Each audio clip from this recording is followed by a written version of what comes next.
আল্লাহ পাক রব্বুল আলামিন বলছেন ইন্নাকা লাআলা খুলুকিন আযীম। সুবহানাল্লাহ।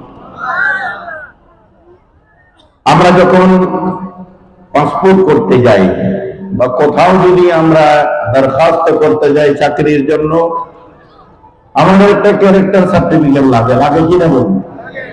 আমরা নিজ নিজ এলাকার জনপ্রতিনিধিদের কাছ থেকে আমরা নিয়ে থাকি।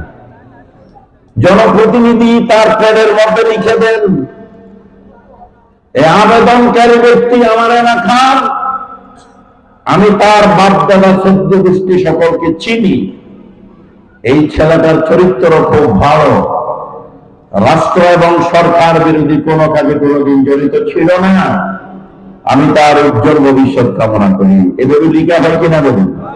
তবে যিনি চারিত্রিক সার্টিফিকেট দিয়েছেন তার চরিত্র যে ফুলের মতো পবিত্র তাও কিন্তু সবাই জানে।